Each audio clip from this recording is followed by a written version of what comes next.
Welcome to the video, guys. I'm absolutely furious today with what Sadiq Khan had the cheek to come out and post on Twitter in an open letter to BLM activists planning to protest this weekend, which the protest itself has now been cancelled by the apparently official BLM movement that I was never aware was ever officially anything, but that is besides the point. Sadiq Khan has posted an open letter on Twitter that is currently being ratioed to hell because he is essentially calling the UK military veterans who want to protect the memorials to our glorious dead a bunch of far-right thugs, which we obviously know is not true, but it is something I have been saying for a couple of days now, as was reported by the Daily Mail the other day, saying the far-right plan to attend the London protests and cause trouble, which is absolute nonsense as you know, but is what we can expect from the mainstream media, who will send in agitators if there is any counter-protests to start trouble in order to blame it on them and make the BLM movement look like saints, which obviously last weekend shows us they are not. Well, the Express has picked up on it here with the headline Black Lives Matter protest. Sadiq Khan warns London to stay at home, message in full. We will check out the message from his actual Twitter,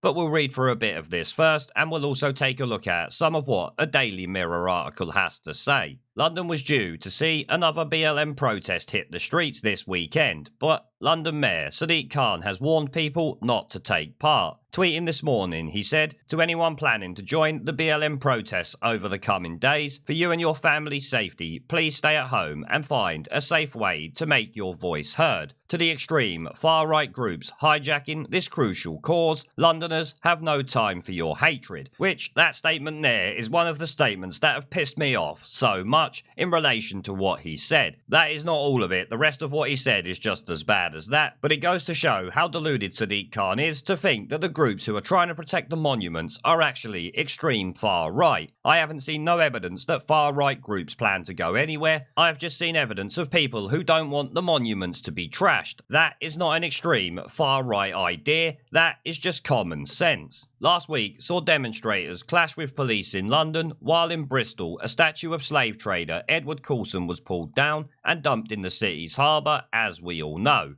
But last week's protesters' clash with the police in London apparently didn't happen in Sadiq Khan's eyes, because instead, as you will see in a moment, he tries to insinuate that these UK veterans who are trying to go down and protect the statues will actually cause violence and vandalism. It is an incredible thing to say, even for this snivelling shitweasel here, which usually anything he comes out with is not shocking, but this I would think is up there with a stupid comment like it's part and parcel of living in a big city, or shit like that. Khan said he is extremely concerned that further protests in London, particularly by extreme far-right groups which advocate hatred and division, could lead to violence and disorder. While Sadiq Khan, many people think you are a person who advocates hatred and division by constantly trying to use race as a way to play people off each other. We see the media doing it all the time, and you, along with the Labour Party, are just as bad. It's amazing how these parties who claim not to be racist run around telling ethnic minorities that they need their help in order to get further in life, when, as we all know, these people can likely do it themselves. The likes of Labour and the Democrats in America hold people back, they don't push them forward. That is for sure. He added he is working with the Metropolitan Police and partners to ensure statues and monuments at risk, including the cenotaph, Winston Churchill and Nelson Mandela, are covered and protected. Well, I don't think you need to protect Nelson Mandela. I don't think the protesters are going to do anything to that, and any counter-protesters are not even going to be there. I'm sure they're going to be protecting Winston Churchill and the cenotaph, because they'll know the Nelson Mandela statue is not under any threat from the BLM protesters. The groups that were planning to go down to London and protect the statues were not interested in destroying them. It would be kind of counterproductive to the reasons they were there. And I would expect most, if not all, are smart enough to understand that while Nelson Mandela had done wrong in his life, they're not interested in tearing down a piece of history. As I've said before, even if history is not nice, it doesn't mean you should tear it down and hide it away, because guess what? If you hide it and cover it up, eventually it usually happens again. The official BLM movement has cancelled the weekend's planned Hyde Park protest, but there are concerns. Some people could still show up. Well, it's Hyde Park. I expect people will show up. As to whether there'll be BLM protesters is another matter. His warning comes as new reports reveal violent protesters could be jailed within 24 hours as authorities attempt to deter March trouble. The fast-track court plans come as BLM and far-right demonstrators are expected this week. Anyone let me know who these far-right demonstrators are? I am struggling to find anything related to so-called far-right groups going down there. All I am seeing is a bunch of UK veterans saying they're going to go down there and perform a silent protection of the monuments. None of them said they are going down there to cause trouble. They are going down there simply to make sure people do not destroy the monuments. It is as simple as that. Of course, the media and shitweasels like Sadiq Khan have to try and turn it around and make out like the far-right thugs trying to attack people who are there protesting peacefully. That is obviously not the case.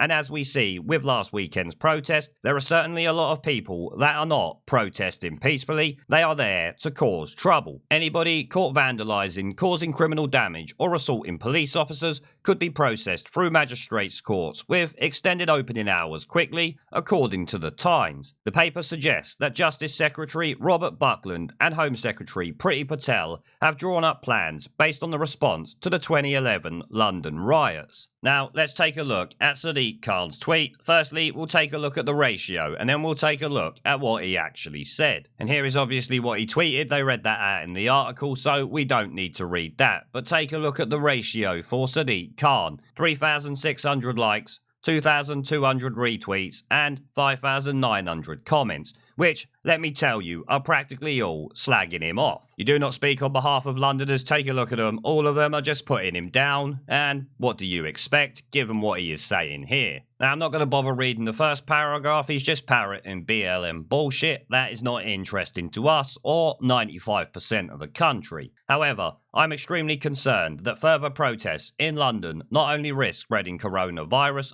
so they risk spreading the coronavirus now, but you was fine letting all these people run around down there without a care in the world last week. Are you completely demented? But to me, also shows he doesn't care about black, ethnic minority, or anyone else. He just cares about what's popular on Twitter at the time. He is the PR mayor of London, after all. It could also lead to disorder, vandalism, and violence. Well, last week's protest kind of did that anyway. Why is this week any different? You virtue signalling tosspot. Extreme far-right groups who advocate hatred and division are planning counter-protests. Name these groups then, because I haven't actually seen any for myself, which means the risk of disorder is high. The risk of disorder is high because the Metropolitan Police were letting them get away with it last week, and we see what that led to as time progressed and the day went on. They got more and more emboldened until the police eventually took action, and then look what we see happen in Hackney just the other day, with the two police officers being attacked by groups of men because they were trying to arrest someone, and obviously the group of men wanted to stop them. Luckily, 3 or 4 men have been charged with that. If you haven't seen anything about it, I did actually do a video on it last night, which YouTube doesn't seem to be promoting very much, but that doesn't surprise me in the slightest. Be in no doubt, these counter-protests are there to provoke violence, and their only goal is to distract and hijack this important issue. No, their only goal is to go down there and protect the statues, which technically they don't need to do. Because, as we've seen, they have now boarded up the Churchill statue and the cenotaph, so there is no worry about them damaging it, unless of course they tear down the boards that are surrounding it. But if they do that, they will show the country just what they are like, and it will really affect their movement. They will lose any public support that they currently hold, because no one wants to see them attacking the war memorials to our glorious dead, which likely could include some of their own ancestors, let's be honest. Staying home and ignoring them is the best response this weekend, which is something I would actually agree with for anyone who plans to go down there. Staying at home and ignoring what is going on, letting the protesters destroy the place if they want and show the country who they really are. This is more important than protecting a statue, which, by the looks of it, they won't be able to get to anyway. And as I've said, if they do, they will only bring about the end of the support out for their movement, even the media will have to swing around and go against them if they did something stupid like pull down Churchill's statue or attack the cenotaph in a major way. We all know the media are snivelling shitweasels, but after that they would certainly have to condemn the protesters because the way the country feels about Winston Churchill, which has been shown in polls recently. Any violence or criminal damage from anyone is always absolutely unacceptable and will simply not be tolerated in our city, unless of course it was last weekend and you were throwing stuff at the old bill or chasing them down the street. That was perfectly fine. The Metropolitan Police is working on a robust policing plan to keep Londoners safe and to prevent disorder. Oh, so now they think that other groups are going to go down there, they're actually going to put a policing plan in place. I guarantee on the weekend they start out the day in full riot gear, as you saw last weekend, they were trying to play the community policing role in just standard old bill uniforms. Together with our partners, we are ensuring that key statues and monuments at risk, including the cenotaph, Winston Churchill and Nelson Mandela,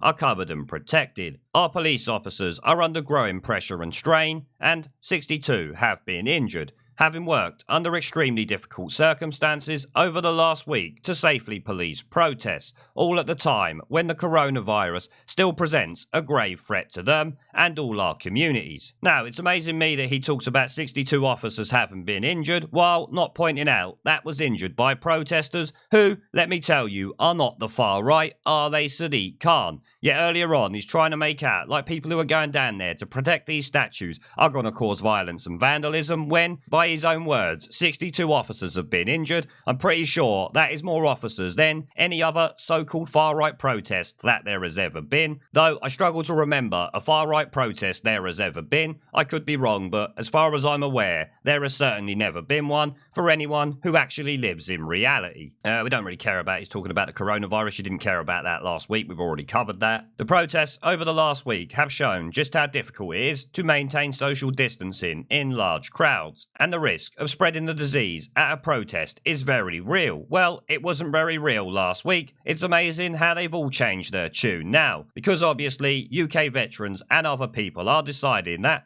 they want to go down and protect our history from people who have no right to attack it. You have to remember, these are monuments to our war dead. Because they want to go down and protect them, obviously now Sadiq Khan and the shitweasel media have to run around screaming that you might catch coronavirus if you go. It's amazing how last week, when it was just BLM, you didn't give a flying fuck about any of that. There have been confirmed new cases among protesters from around the world, from US to Australia. Well, that is kind of obvious. If there is actually a pandemic going on, what do you expect? So please, for yourselves and your family members who may be vulnerable to COVID-19, and for the wider cause, please stay at home over the next few days and find a safe way to make your voices heard. Now, can you believe that absolute bunch of dribble that he has come out with there? Talking about how this so-called far right are going to come down and cause trouble while stoking hatred and division, which is something Sadiq Khan and the media have been doing for at least a couple of weeks now, blatantly in the open, and for years before it, much more subtly. And even the Daily Mirror is reporting on it here with this batshit crazy headline: Sadiq Khan in weekend protest warning over fears far-right demos could spark violence. Well, you definitely don't need the so-called far-right there, because the violence was sparked anyway. Just take a look at any of the videos from last week. All of these media reports over the last couple of days talking about this so-called far-right is just showing the media agenda for what it is. They are trying to draw people in so they can smear them with the far-right label, giving the BLM movement far more credibility. As I've said already, don't rise to it, guys. Don't go down there, just ignore them. Pray to God that they are stupid enough